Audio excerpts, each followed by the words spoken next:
Alright, everybody, I think it's about time to get started. How are we all doing this morning? Awesome. There'll be plenty of time to take pictures after if we need to.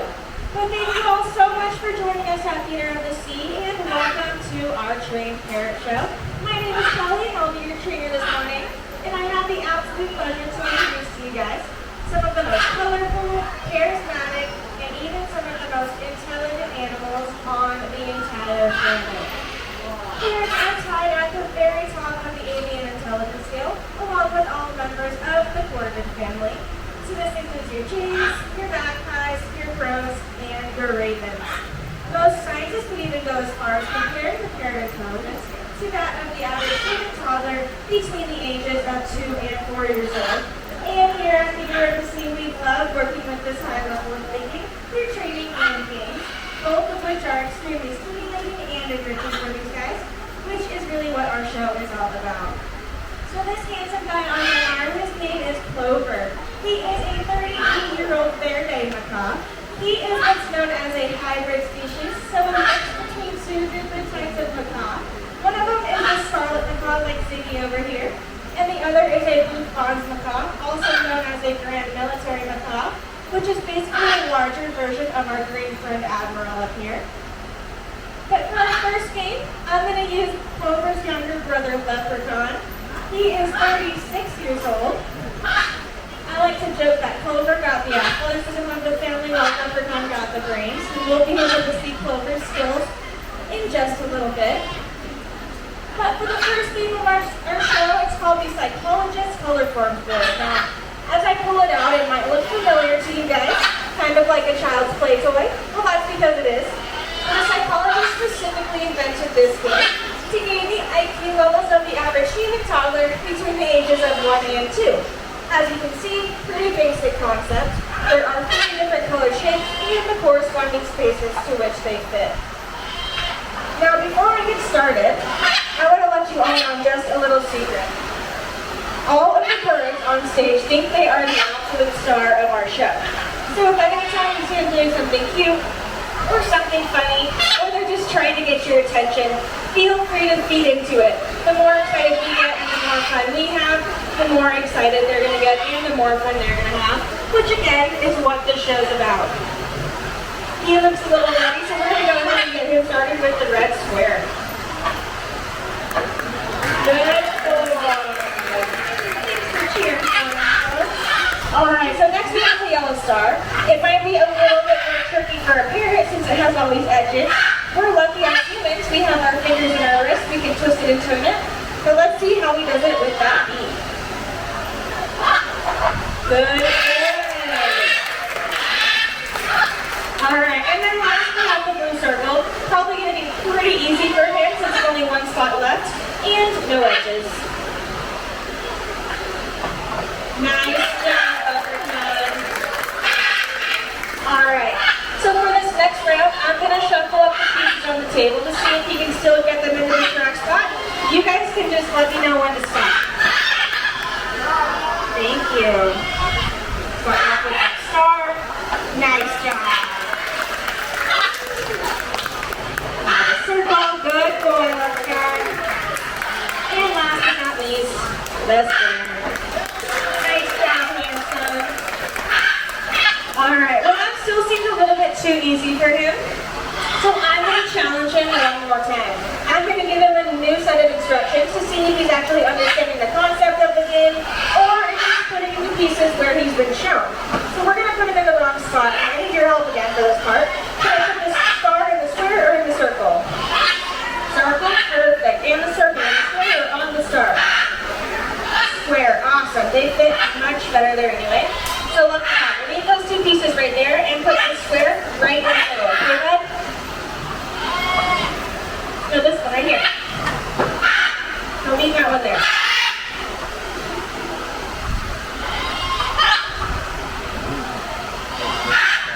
This one.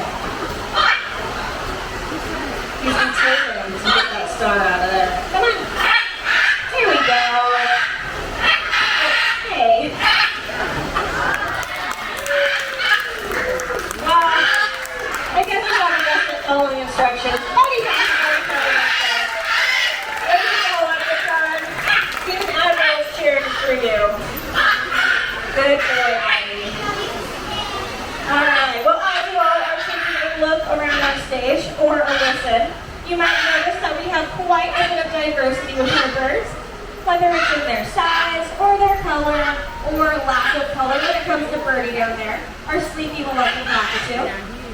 So this just brings up the question of, what makes these birds parrots? Well, there are 3 physical characteristics that classify all of these birds into the scientific order known as Psittaciform. Parrot is just their common name. So this princess on my arm, her name is Micaiah. She is an 18-year-old hyacinth macaque, the largest species of macaque in the world. And I think she has an excellent example of that first physical trait. Can anybody guess what it is? It's the most dangerous part on her. The beak, yeah. As you can see, it's large, it's thick, it's hooked and curved on the upper and the lower mandibles, which serves them great as a natural diet will consist of nuts, fruits, seeds, and other vegetation. But nuts can be pretty tough to crack sometimes. So that's why all the birds you see on stage have anywhere from 350 like Birdie to the other parrots at 500, all the way up to Micaiah here at 1,200 pounds of pressure per square inch in her beak. This is one reason you never want to try and reach out and touch or feed or pick up a parrot that you don't know, because it's probably not going to end very well for you or your fingers. But just to show you all how powerful Micaiah's beak is, I'm going to do a beak strength demonstration. But don't worry, we're not going to need a volunteer for this part. I'm going to use a macadamia nut that is still in its shell. Now, has anybody ever tried to open a macadamia nut before? Yeah, what'd you use? Couldn't do it, right? They're tough. They're tough to crack into. They take anywhere from 300 to 500 pounds of pressure to crack open. So we would need to use a hammer, a heavy-duty nut cracker, or a hyacinth macaque.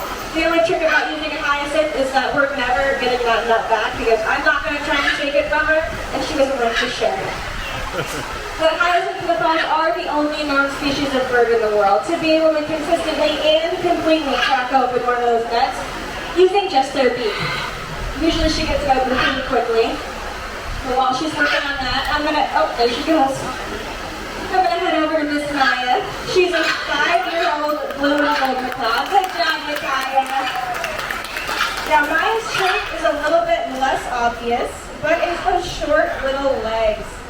Now, I think they are absolutely adorable, but they're also a wonderful adaptation for parrots since they're not runners, they're not waders.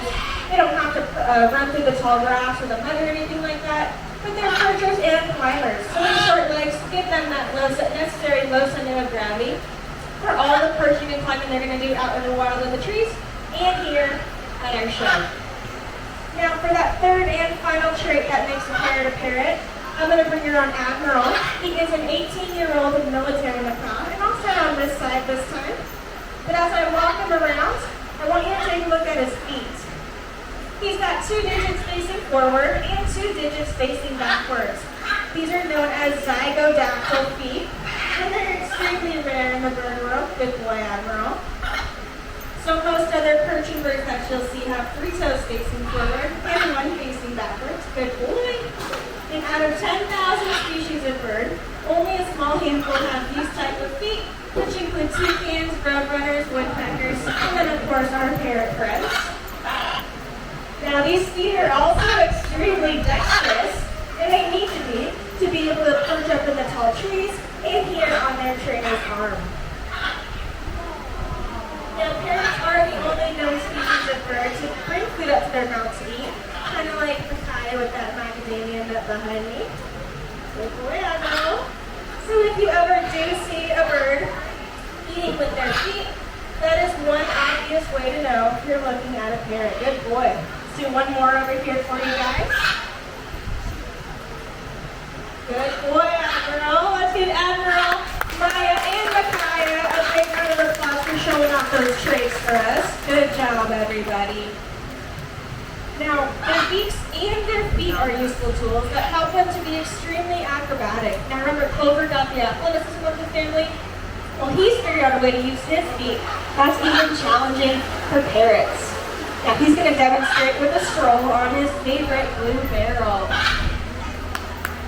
Good boy, Clover. So right away you'll notice his zygodactyl feet are getting a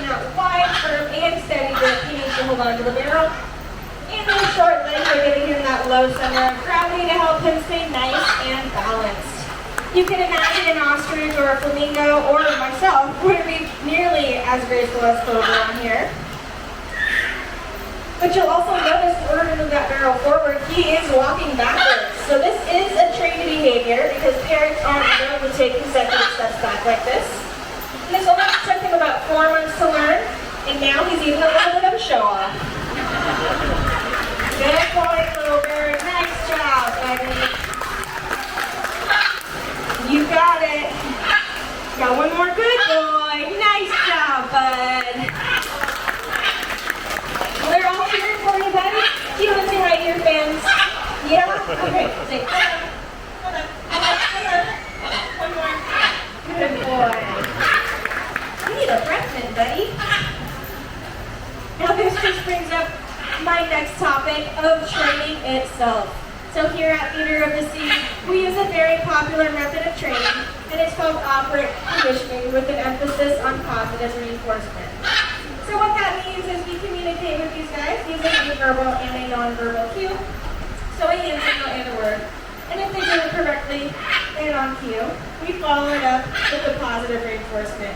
Anybody guess what a positive reinforcement might be? Treats, yeah, food. We could also use toys, attention, or affection, or another bird, or their favorite person. But here on stage, they enjoy a nice, tasty treat. Now this is Parrot. She is a 30-year-old beloved cockatoo, also known as a salmon-crested cockatoo, as you can see by that pink coloration on her. She is the diva of our flock usually, and I'm sure you've noticed she was kind of falling asleep back there on her perch. But she knows it's her time to shine and she loves attention. So she decided to participate with us today. So we're going to walk you all through how we would train a simple wings display. Now, I say simple, but the first obstacle as her trainer is figuring out how we get her to open up her wings for the very first time. So we're going to use our imagination for this next part. And we're going to pretend that I am a tree in the rainforest and my arm is a branch bird is perched on. So naturally, we're going to open her wings to regain their balance. So if the branch moves, good. She's going to open up her wings just like that. So now that I've figured out how to get her to open up her wings, I'm going to cue that with the verbal and the nonverbal cue. So that hand signal on that word, and it will look like this. Wings, good girl. Now you can imagine though, Parrot had no idea why she was getting reinforced.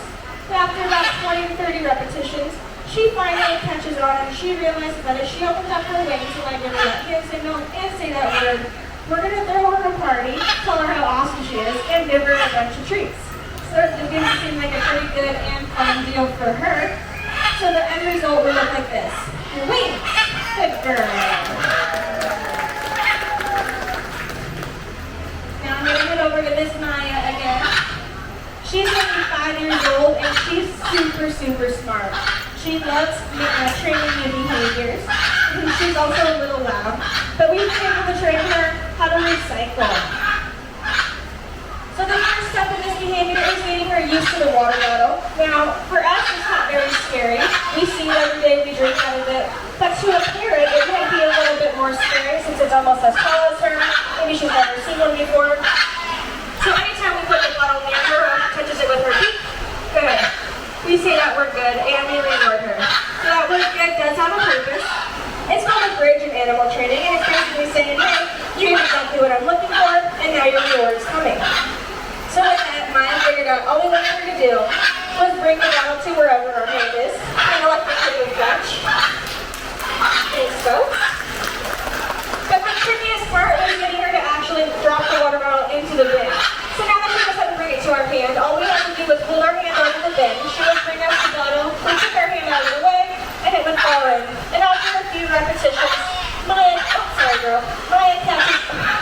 catches on, and now she knows to show everybody this how it's done. Good girl, Maya. Do one more. Good girl. How cute she is. Nice job, Maya. So as you can see, operant conditioning is a great method of training. As long as you're holding something of value, you can shape or mold some sort of behavior. And it's also great because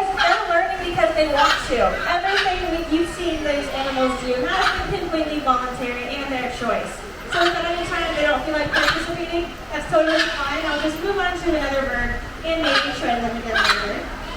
But not only are we looking at some of the most intelligent animals on the entire planet, we are also unfortunately looking at some of the most endangered. Out of about 360 species of parrot, over 1/3 of them are dangerous or close to extinction. Their number one threat is going to be deforestation or loss of their natural habitat. So anytime a tree is cut down for lumber or to make way for agriculture, these guys lose out on various feeding and nesting sites, along with all the other animals in their environment. Now their second biggest threat is going to be poaching. So people are going out and taking these guys from their homes in the wild to supply the illegal and exotic pet trade. But luckily there was a ban that was placed back in 1992, and it's illegal to import wild birds into the United States, so I can assure you that none of the birds you see here were taken from the wild for our show. However, a lot of the birds you see here were donated to us from people who thought it would be a good idea to get a parrot as a pet without realizing what a challenge it is. Can anybody guess what the number one complaint might be? The noise, yeah. They're known to be birds that 2 miles away, which is great when you're out in the rainforest communicating with your flock, but not so great when it's coming from your living room or your bedroom at all hours of the day. Now, not only are they noisy, but they're extremely messy. They go to the bathroom whenever they want, they throw their food, and they have absolutely no manners or sense of personal space whatsoever. So if you ever are considering bringing a parrot into your home, all I want you to do is ask yourself one very simple but very, very important question. How do I feel about having a very loud, messy, destructive, territorial, potentially dangerous, and manipulative little 3-year-old in your home for the next 50 to 90 years? So they can live just as long as we can, except they're not going off to college. They're not getting married and moving out. They're going to be in your home and your family for the rest of your life. So if after all those wonderful things you're still considering bringing a parrot into your home, feel free to come see me after show and I'd be happy to help you change your mind. But for that last game of our show, I really want to ride home with you all just how intelligent they are. We've been able to train some of our birds how to count, and they do so by reading the answer out on this blue bell. Now let's see if Leprechaun wants to play today. Can somebody shout out a number between 1 and 5? 3, awesome. Sorry, there's a face. 3.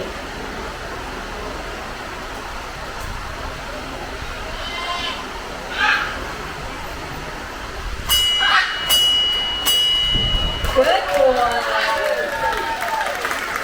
All right, how about a number between 6 and 10? Awesome. Are you ready? 9.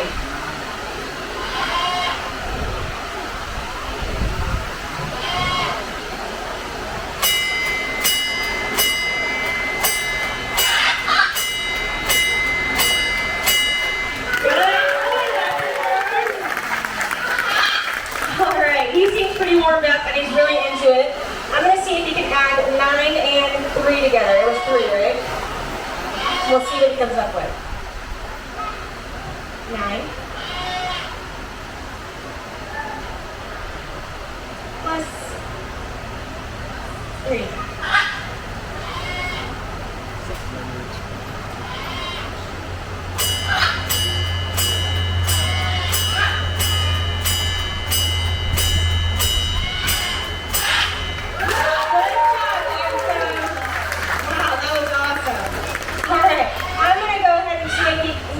Subtraction problem. We've been working on it, it's his newest subject, but I think we're going to give him a shot. Can somebody shout out a number less than 12, preferably not 9 or 3? 8?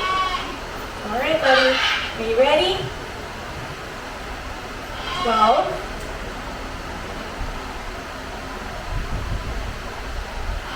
Minus 8. Looks pretty focused. Oh, you were so close.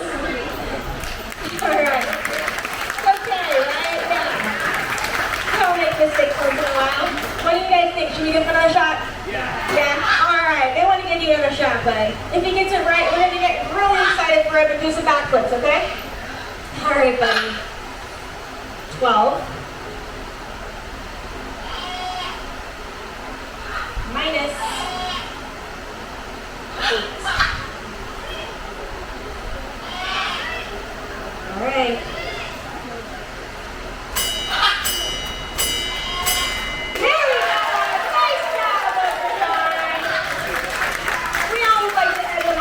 Positive note, but I also didn't see any backflips. Come on, folks. No, I'm just teasing. But that does conclude our Parrot show, folks. Thank you all so much for hanging